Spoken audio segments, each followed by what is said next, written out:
Imaginen esto por un momento. Es junio. El calor cae, pues como una plancha caliente sobre los techos de lámina. El aire simplemente no se mueve, huele a polvo, a ropa húmeda que nomás no se seca. Estamos en una casa en la calle Artículo 123, en un solo cuarto donde duermen todos, y cada respiración parece un lujo. Es como si le robaras el aire a la persona de junto. Este es el escenario que nos recibe en el capítulo 8 de Entre el querer y la necesidad. Un capítulo con un título que, bueno, lo dice todo: espacios que no alcanzan. Hoy vamos a meternos de lleno en ese punto de quiebre, ese momento en que un hogar deja de ser un refugio y se convierte centímetro a centímetro en una trampa. Y es que este capítulo, fíjate, funciona como una olla a presión. Toda la tensión que se ha ido acumulando en la vida de la protagonista, Samantha, explota justo aquí. Pero lo más interesante es que el detonador no es un gran drama, ¿eh? No es un grito, no es un golpe. Es algo mucho más sutil, y por eso mismo yo creo que más aterrador: la invasión de su espacio más íntimo. El capítulo es una clase magistral de cómo la falta de espacio físico es un reflejo, pero un reflejo directo de la falta de opciones, de la asfixia emocional. Exacto. Es que no se trata de metros cuadrados, para nada. Se trata de control, de seguridad. Y para entender bien cómo Samantha llega a su límite, podemos ver el capítulo como una escalada, digamos en 4 fases. Primero, la llegada de un extraño que rompe el frágil equilibrio de la casa. Luego, esa incomodidad se transforma en una sensación de peligro muy real. Después, desesperada, busca una salida, pero, y esto es clave, una que no le cueste su dignidad. Y al final, todo culmina en una decisión silenciosa, tomada en la oscuridad, en la madrugada. Es un viaje, híjole, muy intenso. Es una escalada perfecta, como dices.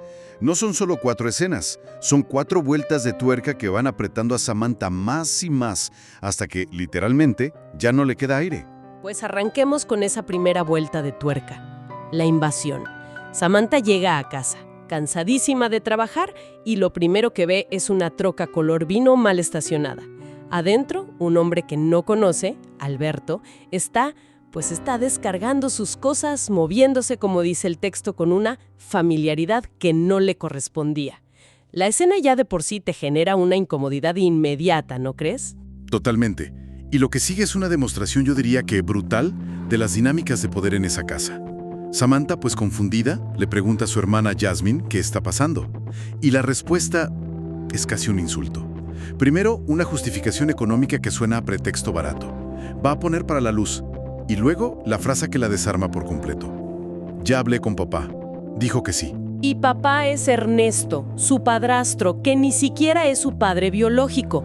Cuando Samantha intenta razonar, apela a lo más básico: es un extraño para mis hijas. La sentencia final viene de Ernesto, desde el sillón. Si no te gusta, la puerta es ancha. ¿Qué frase tan demoledora? Lo es. Y no solo por lo que dice, sino por quien lo dice. No es la hermana. Es el padrastro, la figura de autoridad masculina, el que dicta los límites del espacio. Y aquí la novela toca una verdad súper incómoda que va mucho más allá de esa casa, ¿eh? La idea de que la contribución económica no siempre equivale a poder. Samantha sostiene esa casa de 1000 maneras. Paga la comida, el gas, pero eso no le da ni voz ni voto. Claro, solo le compra, como dice el libro, tolerancia. Es una lección brutal sobre el poder invisible. Ella pone el dinero, sí, pero las reglas emocionales, las de quién pertenece y quién no, esas las pone el resto. Exactamente. Su dinero la hace útil, pero no le da autoridad. El poder real lo tiene quien establece las reglas sociales del espacio, no solo quien paga las cuentas. Y esa impotencia, esa sensación de ser una extraña en la casa que ella misma sostiene, eso es lo que le cambia todo en la cabeza. Y ese es el clic que nos lleva al siguiente nivel de la escalada. El problema ya no es la incomodidad de estar apretados, se convierte en algo mucho más oscuro. Samantha sale al patio a fumar intentando calmarse, y desde la ventana ve una imagen que se le graba a fuego. Alberto entra al cuarto, tira sus botas de trabajo sucias cerca de la cama de su hija Doris, se quita la camisa sudada y se deja caer en el colchón rascándose el pecho. El sonido, dice el narrador, le revuelve el estómago. Don sensorial. El olor, el sonido, la suciedad. Es la profanación de un espacio que debería ser sagrado, que debería ser seguro. Y es ahí cuando el narrador nos da la frase lapidaria: el cuarto se había vuelto una trampa. Y el miedo ya no es abstracto. Ella piensa en sus niñas, durmiendo a menos de 1 metro de ese hombre. Hay una frase que a mí me parece que resume el terror de cualquier padre o madre. Pensó en lo que no pasa, hasta que pasa. Es un miedo muy particular, ¿no? No es algo que está ocurriendo, sino a la simple pura posibilidad. Es que ese es el núcleo del peligro latente. La amenaza no es explícita, y eso la hace psicológicamente mucho más desgastante. Si Alberto fuera abiertamente agresivo, bueno, Samantha podría reaccionar, defenderse. Pero como la amenaza es implícita, es silenciosa, la obliga a vivir en un estado de hipervigilancia constante. Ya no puede relajarse, no puede dormir. El texto lo ilustra después con una imagen poderosísima. Ella, de noche, despierta, midiendo con la mirada la distancia mínima entre la mano de Alberto que cuelga de la cama y el pie de su hija. Uf, esa imagen es escalofriante. Porque el peligro, como bien dice la novela, no estaba ocurriendo, pero estaba ahí. Estaba en el aire, en la posibilidad. Y esa tensión, que es insoportable, esa vigilia forzada, es lo que finalmente la quiebra. Se da cuenta de que su orgullo, su aguante, ya no pueden ser más importantes que la seguridad de sus hijas. Y esa toma de conciencia la obliga a hacer algo que se había jurado nunca más hacer: pedir ayuda. Sintiéndose apretada, asfixiada, agarra el teléfono. Justo le había llegado un mensaje casual de Leonardo. Un simple «¿Cómo estás hoy?». Y la respuesta de ella es un grito de auxilio de 3 palabras: «Necesito verte». Es un momento de una vulnerabilidad tremenda. Y de una valentía enorme.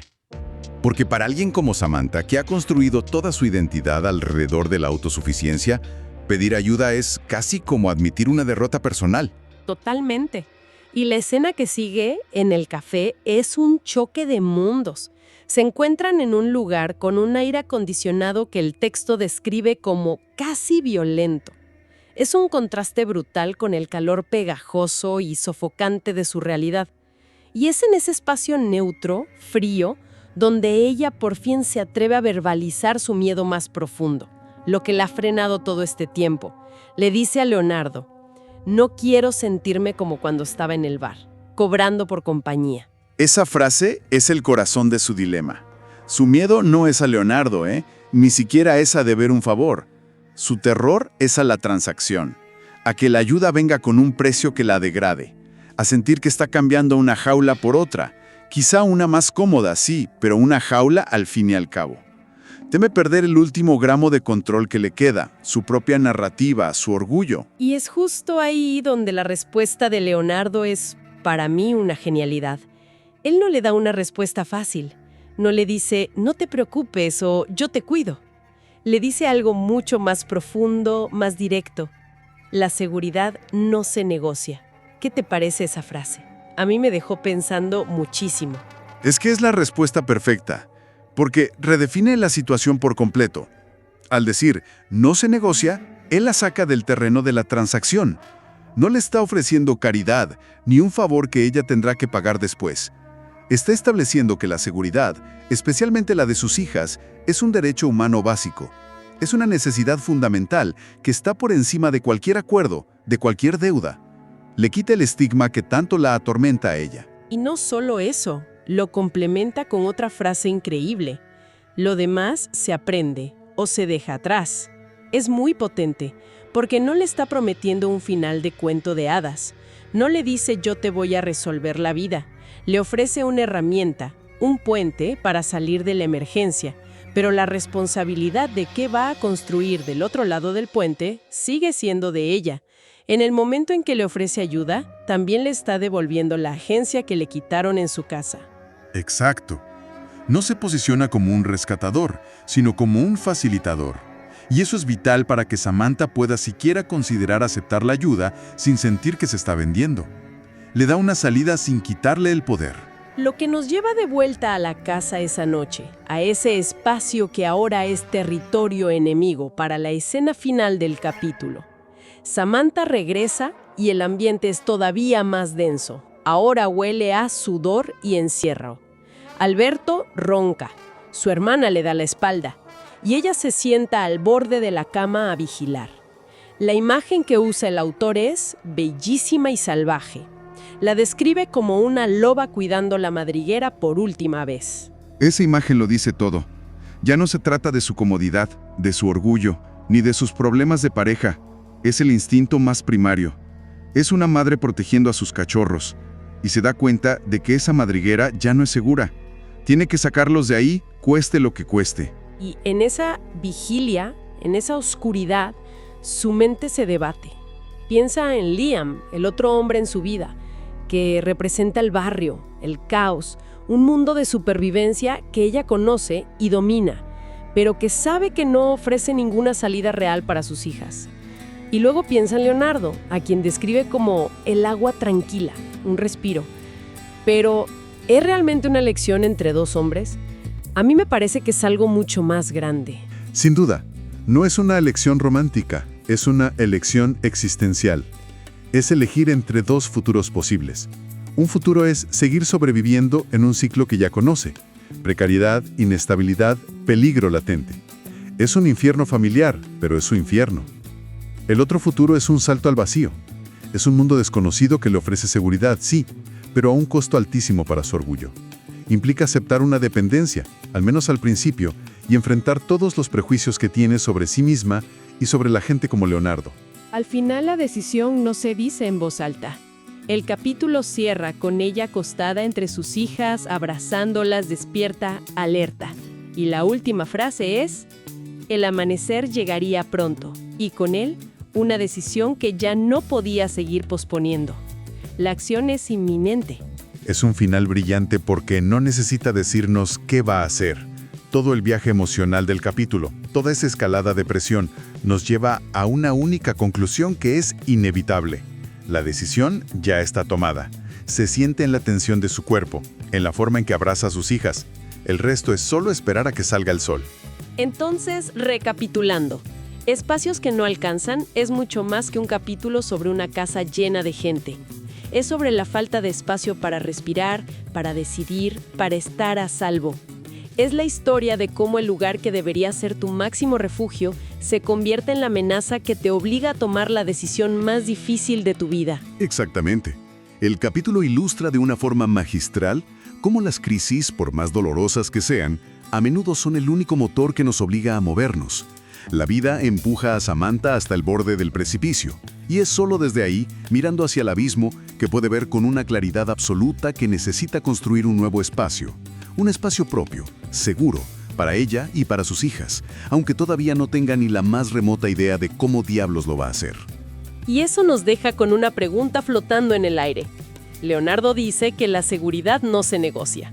Pero la historia de Samantha nos demuestra que sí tiene un precio, y a veces es altísimo. El orgullo, la independencia, la propia identidad. La pregunta que nos queda es: ¿cuándo dejas de negociar con el mundo exterior para empezar a negociar contigo misma lo que estás dispuesto a sacrificar para sobrevivir? Gracias por acompañarnos en esta historia.